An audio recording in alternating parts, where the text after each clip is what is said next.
This is actually the first song I made on my trip. I had just unpacked and set up the whole studio, parked the car, made some rice, and I was like, okay, what now? I called the session Get the Blood Pumping because I was like, all right, I just drove to the middle of nowhere to make music. I don't really know why I did this. I just need something to get my energy up. I made the beat and then like the timer went off, and so I went back to cooking dinner, and then I just started humming like the I was like, oh, that's pretty fun, and I just went with it, and I even came up with a dance. I have a video of it somewhere. The song, like, I had a whole high concept for it. You know, every song nowadays is like, I'm so amazing and handsome and rich and I do everything I dream of when I wake up until I sleep. I wanted to make a song that, like, it sounded like that, but then the bridge, the original bridge, the guy was like, actually, like, my relationships are really empty and, like, I'm an asshole and I, like, mistreat my friends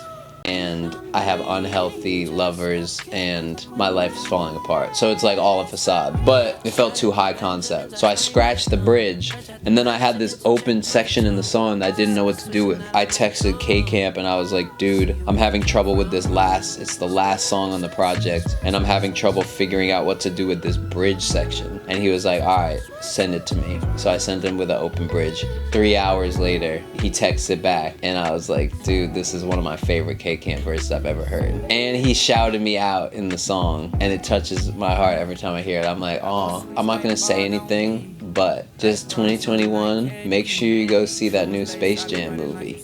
That's all I'm gonna say. So, this is before K-Camp's verse. It went like this.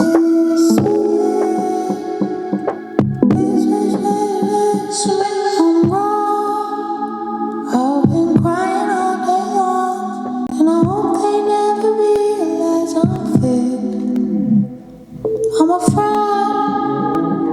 I've been lying all my life, and I always took more than they gave away.